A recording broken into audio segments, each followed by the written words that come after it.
changes that are occurring, the new alliances that are forming. The interesting part is Israel is a very powerful military, but it has very little influence over the outcome of the politics on its border, because it doesn't want to intervene and become the object of everyone else's anger. One general was asked in 2013, 2014, off the record, he was asked in Israel, so who do you want to win the civil war in Syria? And he said, actually no one.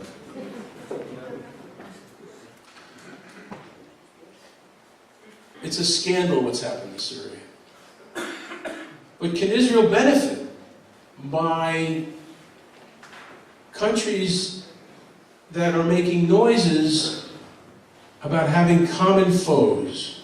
I mean, if Israel and Saudi Arabia have ISIS as a common foe, if they have Iran as a common foe, do they have an alliance? But don't go out of this room tonight thinking it's an alliance of conviction. I think it's an alliance of convenience. But the alliances are always of convenience. I would say ours with Mexico and Britain is probably conviction, believe it or not. And certainly with Canada, I think it's conviction. I think there are a couple. I think America's alliances with Israel is based on conviction, fundamentally based on conviction. No, it is. I mean, it's convenience because it's a stable country, but there's a conviction that this state has a right to exist for all of its purposes. You know, there aren't a lot of relationships that are based on conviction.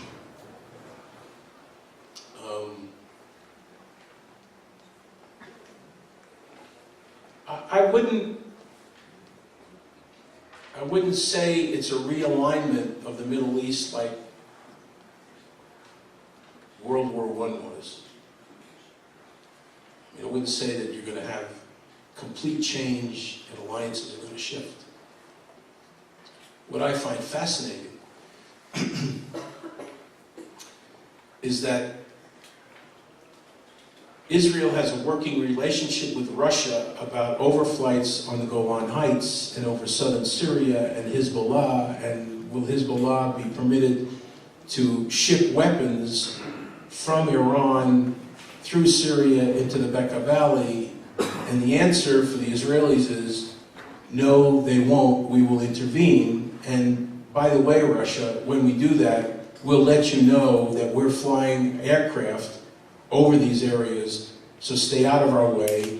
And the Russian Air Force is, so far, willing not to worry about whether the Israelis are bombing the right targets or not. So in other words, there's a tacit understanding about what national interest is, which is wonderful because they've come to an agreement.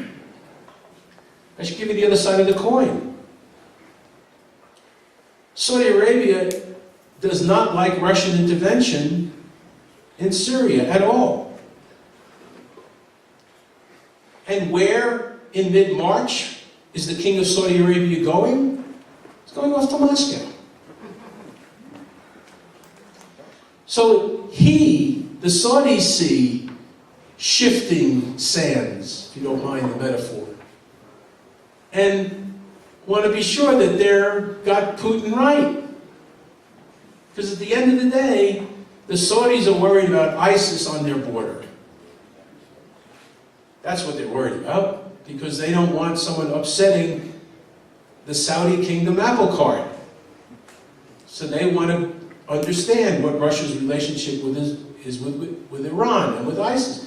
It gets to be enormously complicated, even for those of us who think we know what we're talking about. Let me end with this, because I didn't have a chance to talk about it earlier. One of the goals in my life, as I bring my academic career to an end over the next 3 to 5 years, is to try and create a place where people can learn about Israel and learn about it free from polemics. So for 6 years we worked on a website, and it's real simple. It's israeled.org. Israeled.org. www.israeled.org. ISRAELED.org. Israeled.org. And it has source material, it has readings, it has maps, it has graphs, it has charts, it has a timeline, it has useful links. You can go anywhere you want once you go to the website. And I'm beginning to put up Spanish materials, putting up resources in Spanish. Not just the documents, but introductions to the documents. Why is the document important? What relevance does it have? Where does it fit into context, into the story of modern Israel? I hope it's a contribution, a small contribution to people who want to learn about Israel and want their kids and their peers to learn about it. So if you remember anything from tonight, www.israeled.org. And remember, geography and geology don't change. Thank you.